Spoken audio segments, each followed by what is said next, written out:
Hi dreamers and make-believers. In today's video I'm doing my reading wrap-up for December, the one that I'm very proud about because I read 4 books in a month, which is so unlike me. Although to be fair, I started the first book about 3 days before the beginning of December and I finished the last book like 3 days after the end of December, but I think it still counts. I mean, 3 days either side is not bad. It's technically my reading wrap-up for December.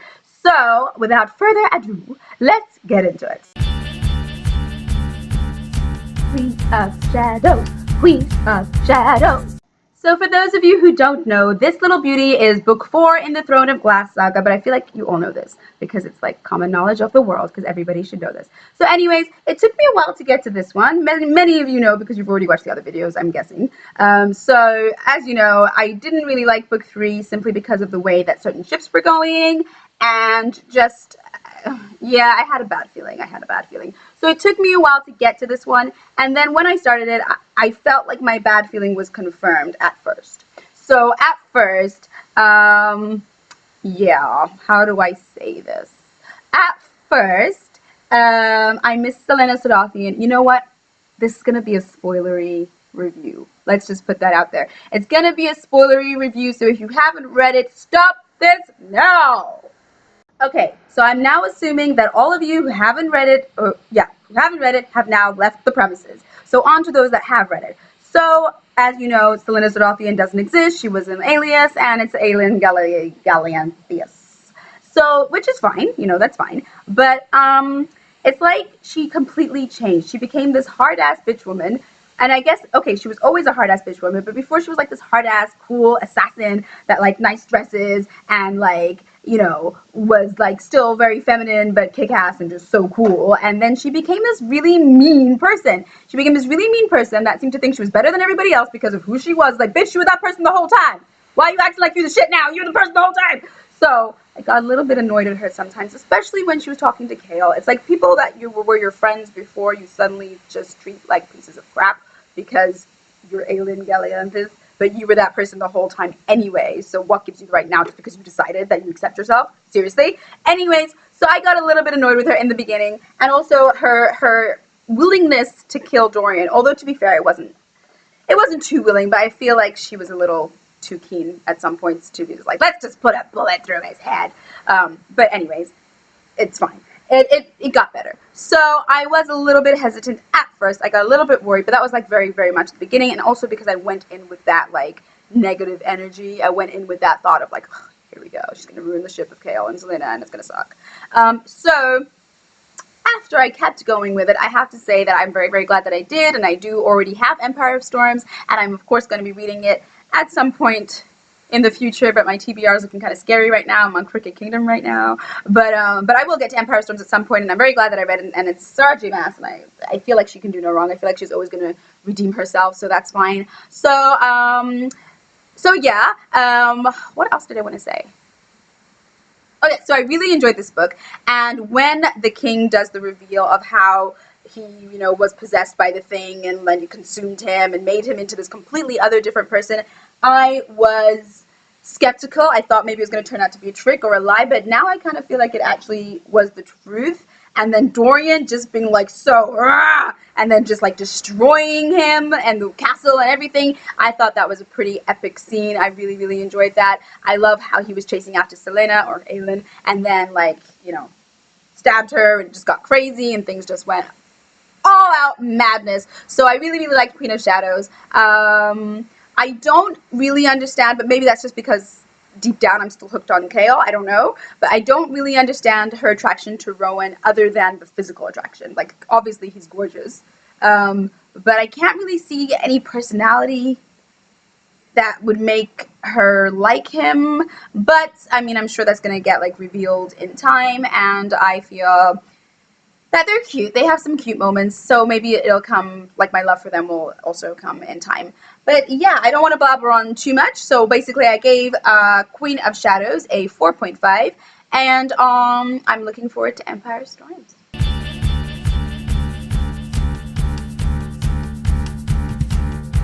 The second book I read in December was this baby. Now I think this baby could have been my favorite out of the 4 that I read. It's close. It's This one in book 3, but no, this one. This one was my favorite that I read in the past month. Ruin and Rising, book 3 in the Grisha trilogy by Leigh Bardugo, who is a genius. I love it. So this one was so unexpected. So again, spoilery. If you haven't read it, get out. Have you gone? Okay. So this one. Oh my God. So, okay, to start off with, I don't even know what to start off with. Okay, let's start off with the end of Alina losing her powers. I mean, I did not see that coming. Everyone starts like lighting up, sun summoners all over the place. I did think that she mentioned like her living forever, not knowing what she wanted to do. She doesn't want to live forever. What is she going to do when everyone dies and she's living forever? So I did think like, what is going to happen with the whole immortal thing and poor Alina? So I guess I should have seen it coming, but I still did not see it coming. That was just fantastic. I can't believe she's ordinary now. She's ordinary, and like I said, I'm reading Crooked Kingdom now, and they're mentioning Nikolai, and they're mentioning David, and it's amazing. It's so nice.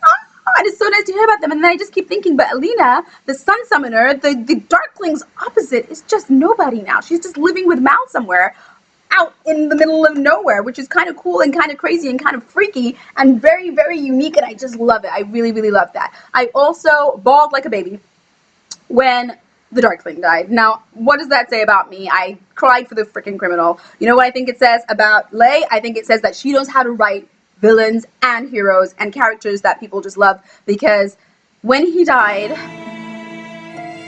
dude.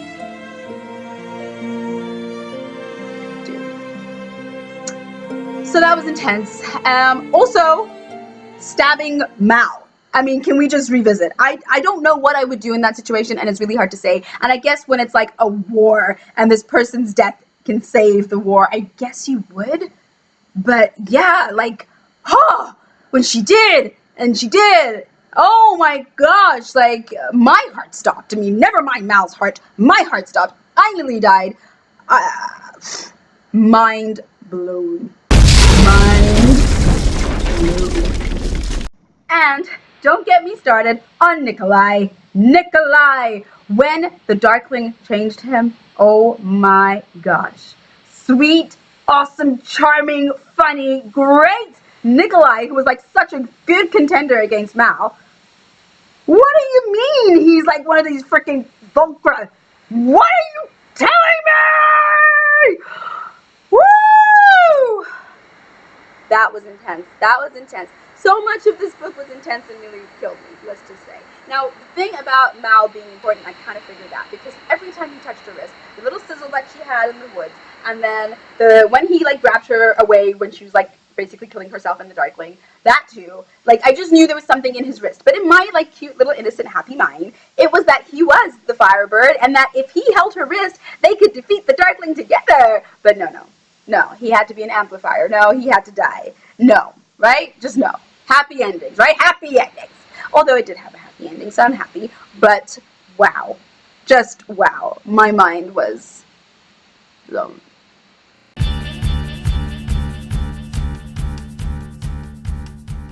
The third book I read in December was this, honey, A Torch Against the Night. Now, this is the one I was like, oh, maybe it was actually just as good as Ruin and Rising, but then I changed my mind. Because actually, I think An Ember in the Ashes was a little bit better than this one. Oh, did I rate Ruin and Rising? Well, needless to say, I gave it a 5, obviously. So anyways, so A Torch Against the Night by Sabbath Tahir. So An Ember in the Ashes was absolutely fantastic. I loved it. I couldn't stop reading it, and it gripped me. This one did the exact same thing. However, I feel that there were some things that I'm not so sure how I feel about.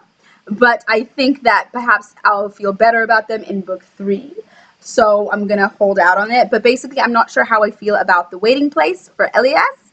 I'm just a little bit, like, now what? Like, he's stuck in this place. And, like, awesome, like, you know, he's alive-ish. But then Leia's, you know, one day going to want to move on. And he also wanted to move on and do things with his life. And, like, okay, fair enough, his mom killed him. But then, really, is that it? So she gets half victorious and he half dies? I mean, I'm not sure how I feel about this, but then I feel like Sabbath Tahir has a plan, so I'm not angry about it. It's just the one thing I'm not too sure how I feel about. But otherwise, I think I did pretty much like everything in A Torch Against the Night. I made some notes. Let me just double check. Yeah, yeah. And the ending when her brother wakes up, like goosebumps, loved it, so excited, so happy. I mean, I felt like I knew he was going to wake up eventually because what a waste of a trip, right? All that stuff for nothing. But then at the same time, when he actually did and he says, Leia, yeah, that was really nice. So I gave A Torch Against the Night also a 4.5 out of 5. Now, The Crowns Game. The Crowns Game. This one is so hard for me because I think that the story idea, fantastic. Like, oh my goodness, fantastic. It could have been so captivating and so engaging and so soul crushingly wrenching and amazing. It could have been. I feel that for me, and this again is just like my opinion, so perhaps someone else, it is going to have that amazing, soul-crushing awesomeness that is so possible in this epic story that Evelyn has created. It was the writing style. The writing style felt very, very flat for me.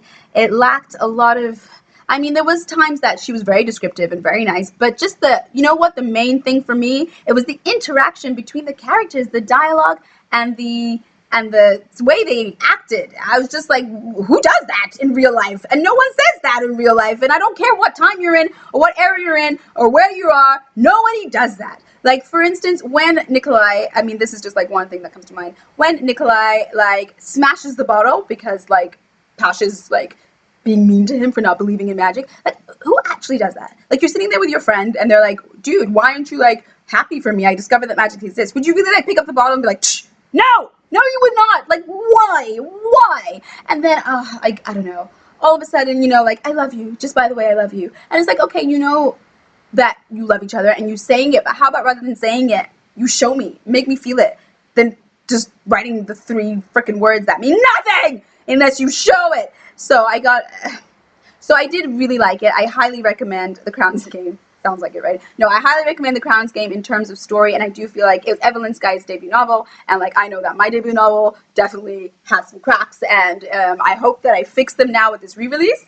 But you know, I know that obviously it's not like the best written thing ever. I'm not saying that it is, and debut novels are often quite, you know, flawed, but I just feel like this one, especially since it's by HarperCollins, I feel like the editor should have pointed out some very unrealistic scenes that were taking place. I mean, okay, it's fantasy, it's unrealistic, but the beauty of fantasy is that it's unrealistic, but it seems real. And this had just, it felt like it was written rather than it was just flowing. So I did really, really like it. I give it a 4 stars because I think that the story is just fantastic. But yeah, the thing that took it down from being 5 stars to me was the writing style, was not my taste. And that is all that I have to say. And now I am reading Crooked Kingdom, and I'm very, very excited. And I don't know how long it's going to take me to read because it's actually very, very thick. But I think I'm aiming to try and finish it in like 10 days.